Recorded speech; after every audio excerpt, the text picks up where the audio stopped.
season is dead.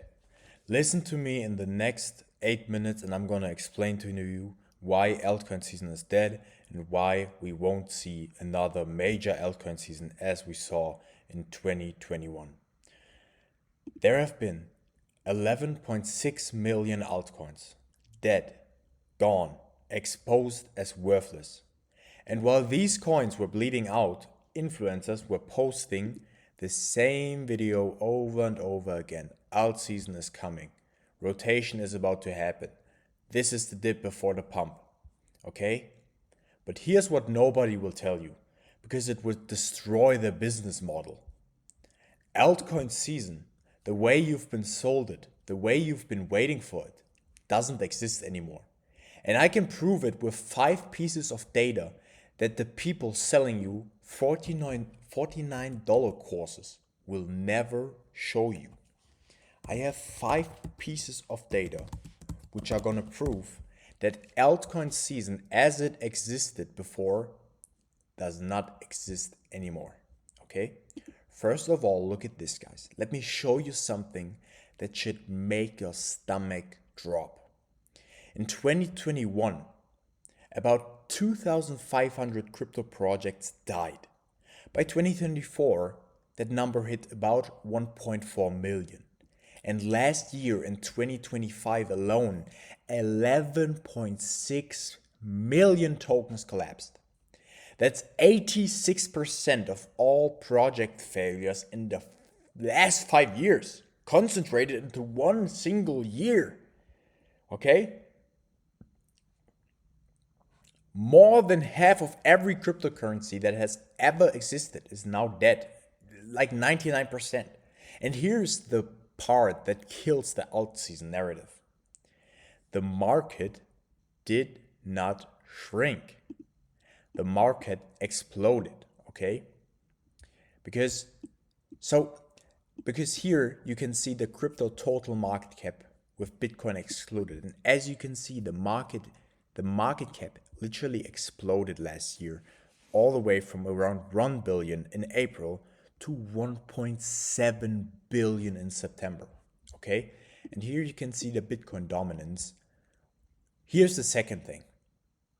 Bitcoin dominance, the percent of the entire crypto market that Bitcoin controls, has not dropped below the major mark of 50% since September 2023, guys. Let that sink in. Over 2 years, Bitcoin has just been winning. Bitcoin has just been the major move since over 2 years. And in the old cycles, in the old days, as you can see here, Bitcoin dominance would spike up and then crash and altcoins would explode. Okay, here it crashed, it spoke up, crashed, and altcoins would always explode. Now it's still above 50%. Right now, Bitcoin dominance is at 85%. It pushed past 65% in 2025, and every time it dips, it makes a higher low. That's not a setup for an alt season. That's a setup for continued Bitcoin dominance, guys. But that's what the influencers are not telling you. Also, the alt season index from CoinMarketCap, it only hit 17, guys. It should hit 75. We're not even close. We're not even in the same universe. Okay? Let me show you the next piece of data for you guys. This chart. This chart shows you why the money is not rotating into altcoins, and no one is talking about this. This chart shows you why Bitcoin has been running, but altcoins have been dying. This is the part that changes everything. In the old days, crypto was a retail playground. Regular people on Reddit and Twitter were the ones moving money around, guys. But today, big institutions are the ones which move the chart. Now, the dominant force in crypto is institutional money. BlackRock, Fidelity, pension funds. And these players don't rotate into Dogecoin or Solana. They don't buy your microcap shit. They buy Bitcoin through regulated ETFs. And this capital gets locked in custodial wrappers that never touch the altcoin market, guys. Look at this. Institutional flows started in 2024 in January when Bitcoin was at 40K. Here you can see it on the chart. Before, we did not have institutional money. And they now hold over 130 billion in assets. Nearly 50% of Bitcoin's price movements are now driven by institutional flows. Not the retail on Binance.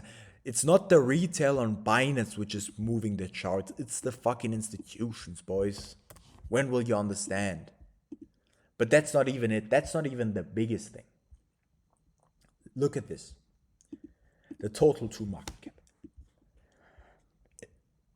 It hit an all-time high of 1.77 trillion in October 2025. And then it crashed 32% to 1.19 trillion. And now it's sitting at fucking 900 billion. And the thing is, this means $700 billion have been eroded out of altcoins in just the last year, in just the last 6 months, which is absolutely insane. And also what many people not understand is the next piece of data, which especially comes into play with Solana, and no one talks about it, bro. I've been saying this for such a long time about Solana. Token unlocks, okay? The problem with altcoins is that they have token unlocks weekly or monthly. As you can see here, Hype has fucking $300 million being unlocked, which is 4.2% of the supply. Sui has 1% supply being unlocked, 400 million. Juke, 40 million unlocked. Bro, that on Hype, that's 300 million, which will literally be dumped into the chart. And yes, some projects have buybacks, but they can absorb. How should 7.5% buybacks absorb 288 million? Okay, let that sink in. This is the final piece, and this is the one that no one talks about because it's boring, but it's the most important. Every single week, hundreds of millions of dollars are being unlocked and dumped into the market. Hyperliquid, 300 million dumped. Okay? Look, the thing is, guys, the point of this video also is I'm not saying you can't make money. Because some projects with good utility, real users, real revenue, they can still perform like Hype. Hype has performed well, yes, because it has real revenue and real users. But the idea that we're going to get this broad-based altcoin season where everything where every shitter like world just goes to $12. This idea, that era is over, okay? The data has killed it. If you look at the data, this era is over, okay? Because the Bitcoin dominance is not playing along. The smartest thing you can do right now is to stop waiting for something that isn't coming and start understanding the market that you guys are actually in. If this changed how you think about crypto, subscribe. I'm going to keep showing you what the data actually says, not what the motherfucking course sellers are saying. So subscribe to the channel for the next video. This is it. Cape, over and out.